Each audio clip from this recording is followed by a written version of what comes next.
আসসালামু আলাইকুম ও রহমতুল্লাহি ওয়া বারাকাতুহু।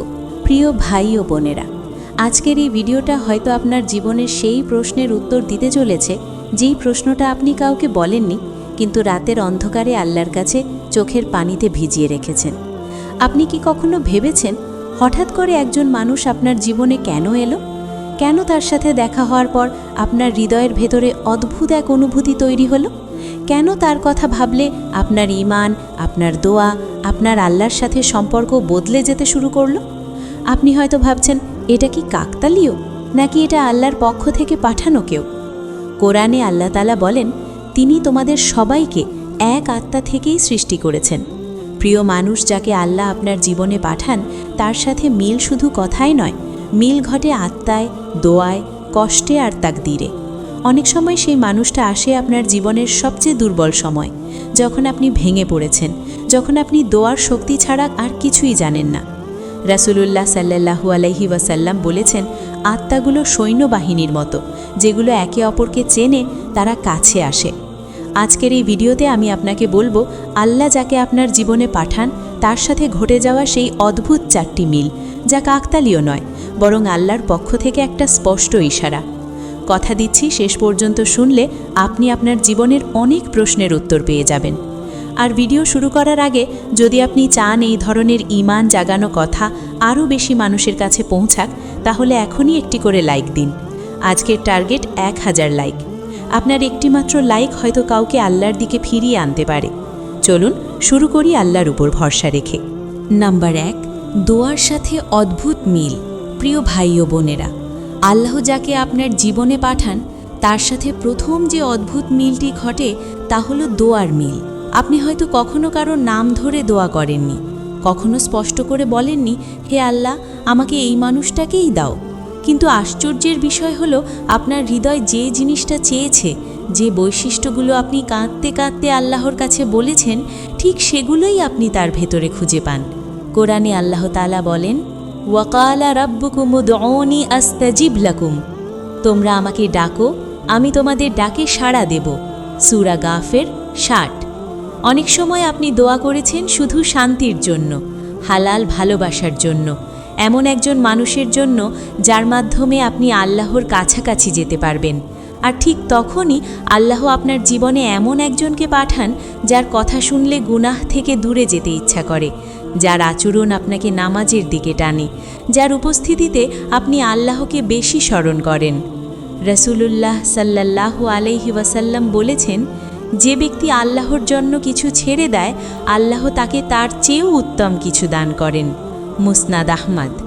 এই মিলটা কাকতালীয় নয়, কারণ আপনি যা মুখে বলেননি, আল্লাহ তা আপনার হৃদয় থেকে শুনেছেন। আপনার চোখের পানি, রাতের নীরবতা, ভাঙা মন, সব কিছুর সাক্ষী আল্লাহ। তাই তিনি এমন একজনকে পাঠান যার মাধ্যমে আপনি বুঝতে পারেন আপনার দোয়া শোনা হয়েছে। আর যদি কখনো এই মিল দেখেও আপনি ভয় পান, দ্বিধায় পড়েন, তাহলে মনে রাখবেন, আল্লাহ কখনো এমন মিল সৃষ্টি করেন না যা আপনাকে তার থেকে দূরে নিয়ে যাবে। আল্লাহর পক্ষ থেকে আসা মানুষ আপনাকে হারামের দিকে নয়, বরং হালালের পথে, ধৈর্যের পথে, দোয়ার পথে নিয়ে যায়।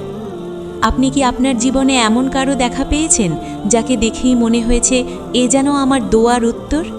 কমেন্টে শুধু লিখুন আলহামদুলিল্লাহ। নাম্বার 2, কষ্ট ও পরীক্ষার অদ্ভুত মিল। প্রিয় ভাই ও বোনেরা, আল্লাহ যাকে আপনার জীবনে পাঠান, তার সাথে দ্বিতীয় যে অদ্ভুত মিলটি ঘটে তা হলো কষ্ট ও পরীক্ষার মিল। লক্ষ্য করে দেখবেন, সেই মানুষটির জীবনের গল্প শুনলে আপনার নিজের জীবনের কষ্টগুলো যেন হুবহু মিল খেয়ে যায়। ভাঙা মন, ধৈর্যের লড়াই, মানুষের দেওয়া আঘাত, সব কিছুতে এক অদ্ভুত সাদৃশ্য থাকে। কোরআনে আল্লাহ তাআলা বলেন, ইন্না মাআল উসরি ইউসরান। নিশ্চয়ই কষ্টের সাথে রয়েছে স্বস্তি। আল্লাহ একই রকম পরীক্ষার ভেতর দিয়ে যাদের চালান, অনেক সময় তাদের হৃদয়কে একে অপরের জন্য প্রস্তুত করেন। কারণ যে মানুষ কষ্ট বোঝে না, সে কখনো আরেকজনের চোখের পানির মূল্য বুঝতে পারে না। আপনি যার জীবনে এসেছেন বা যে আপনার জীবনে এসেছে, সে আপনার নীরব কান্নার ভাষা বুঝতে পারে, কারণ সে নিজেও সেই পথ দিয়ে হেঁটেছে। রাসূলুল্লাহ সাল্লাল্লাহু আলাইহি ওয়াসাল্লাম বলেছেন, সবচেয়ে বেশি পরীক্ষা আসে নবীদের ওপর, তারপর যারা তাদের সবচেয়ে নিকটবর্তী। এই মিল আপনাকে শেখায় আপনি একা নন, আপনার কষ্ট আল্লাহর কাছে মূল্যবান, আর আল্লাহ এমন কাউকে পাঠান যে আপনার ভাঙা জায়গাগুলো নিয়ে হাসাহাসি করে না, বরং সেখানে দোয়ার মলম লাগায়। তার সাথে কথা বললে মনে হয় এই মানুষটা আমাকে বোঝে, আমার ব্যথা ব্যাখ্যা করতে হয় না। মনে রাখবেন, আল্লাহর পক্ষ থেকে আসা মানুষ আপনার কষ্টকে হালকা করে, গুনাহ বাড়ায় না। সে আপনাকে ধৈর্য ধরতে শেখায়, আল্লাহর উপর ভরসা করতে শেখায়। তাই এই কষ্টের মিল যদি আপনাকে আল্লাহর দিকে আরও ফিরিয়ে আনে, তাহলে বুঝবেন এটা কাকতালীয় নয়, এটা আল্লাহর রহমতের অংশ। আপনি কি এমন কাউকে পেয়েছেন যার কষ্টের গল্প শুনে আপনার নিজের জীবনটাই চোখের সামনে ভেসে ওঠে? তাহলে চুপ করে থাকবেন না, আল্লাহর শুকরিয়া আদায় করুন। নাম্বার 3, হৃদয়ের প্রশান্তি ও আল্লামুখী হওয়ার মিল। প্রিয় ভাই ও বোনেরা, আল্লাহ যাকে আপনার জীবনে পাঠান তার সাথে তৃতীয় যে অদ্ভুত মিলটি ঘটে তা হল হৃদয়ের প্রশান্তি ও আল্লামুখী হওয়ার মিল। খেয়াল করে দেখবেন, সেই মানুষটির কাছাকাছি গেলে আপনার অন্তর অস্থির হয় না, বরং এক ধরনের শান্তি নেমে আসে। কথা কম হলেও মন ভরে যায়, নীরবতাও ভারী লাগে না। কোরআনে আল্লাহ তাআলা বলেন, আলা বিজিক্রিল্লাহি তাতমাইন্নুল কুলুব, নিশ্চয়ই আল্লাহর শ্রবণে অন্তরসমূহ প্রশান্ত হয়। সূরা আর-রাদ 28।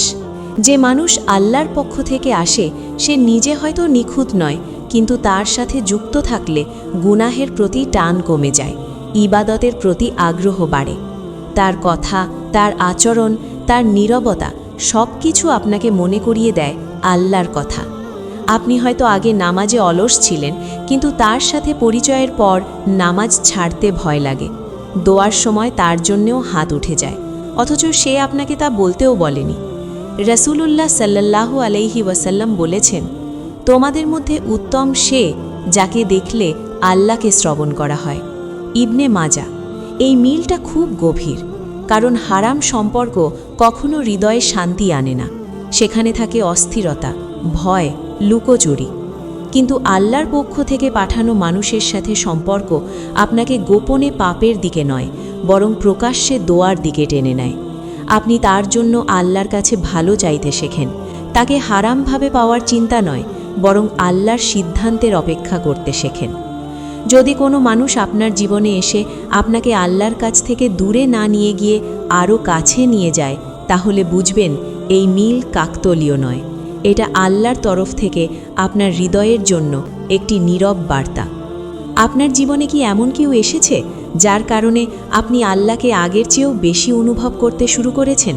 তাহলে আজই সিজদায় গিয়ে বলুন আলহামদুলিল্লাহ। নাম্বার 4, তাকদীর ও বিচ্ছেদের ভয়হীন মিল। প্রিয় ভাই ও বোনেরা, আল্লাহ যাকে আপনার জীবনে পাঠান তার সাথে চতুর্থ এবং সবচেয়ে গভীর যে অদ্ভুত মিলটি ঘটে তা হলো তাকদীরের ওপর অদ্ভুত ভরসা ও বিচ্ছেদের ভয় কমে যাওয়া। আপনি লক্ষ্য করবেন, সেই মানুষটির ব্যাপারে আপনার মনে অস্থির ভয় কাজ করে না, সে হারিয়ে গেলে কি হবে, বরং মনে হয় যা হবে আল্লাহ ঠিকই করবেন। এই অনুভূতি সাধারণ ভালোবাসা থেকে আসে না, আসে গভীর ঈমান থেকে। কোরআনে আল্লাহ তাআলা বলেন, মা আসাবা মিন মুসিবাতিন ইল্লা বিইজনিল্লাহি, আল্লাহর অনুমতি ছাড়া কোনো বিপদ আসে না। সূরা আত-তাগাবুন 11। আল্লাহর পক্ষ থেকে পাঠানো মানুষ আপনাকে আঁকড়ে ধরতে শেখায় না, বরং আল্লাহকে আঁকড়ে ধরতে শেখায়। তার সাথে থাকলেও আপনি দোয়া করেন, হে আল্লাহ, যদি সে আমার জন্য কল্যাণকর হয় তাকে আমার তাকদীরে রাখুন, আর যদি না হয় তাহলে আমার হৃদয়কে শক্ত করে দিন। এই দোয়াটাই প্রমাণ করে আপনি মানুষকে নয়, আল্লাহকে আপনার জীবনের কেন্দ্র বানিয়েছেন। রাসূলুল্লাহ সাল্লাল্লাহু আলাইহি ওয়াসাল্লাম বলেছেন, যা তোমার জন্য নির্ধারিত তা কখনো তোমাকে এড়িয়ে যাবে না, আর যা তোমার নয় তা কখনো তোমার হবে না। তিরমিজি। এই মিলের সবচেয়ে সুন্দর দিক হলো আপনি তার জন্য হারাম পথে যেতে চান না, জেদ করেন না, তাড়াহুড়ো করেন না। আপনি অপেক্ষা করতে পারেন, ধৈর্য ধরতে পারেন, এমনকি প্রয়োজনে ছেড়ে দিতেও প্রস্তুত থাকেন, কারণ আপনার বিশ্বাস আল্লাহ কখনো অন্যায় করেন না। যে সম্পর্ক আপনাকে আল্লাহর সিদ্ধান্ত মেনে নেওয়ার শক্তি দেয় সে সম্পর্ক কাকতালীয় নয়। সেখানে যদি বিচ্ছেদও আসে তবুও ঈমান ভাঙে না, বরং আরও শক্ত হয়। আপনি কি এমন কাউকে পেয়েছেন যাকে হারানোর ভয় আপনাকে আল্লাহ থেকে দূরে নয় বরং আল্লাহর আরও কাছে নিয়ে যায়? তাহলে বুঝে নিন এটা তাকদীরের গভীর মিল।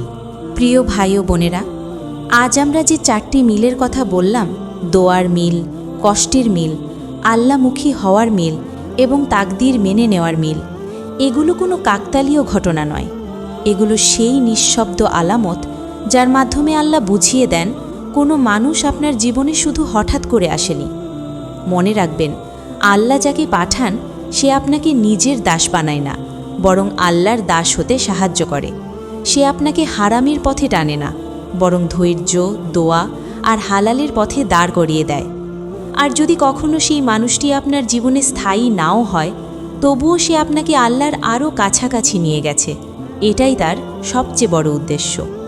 কোরআনে আল্লাহ বলেন, ওয়া আসা আন্তাকরাহু শাইআন ওয়া হুয়া খায়রুল লাকুম, তোমরা যা অপছন্দ করো তাতেই তোমাদের জন্য কল্যাণ থাকতে পারে।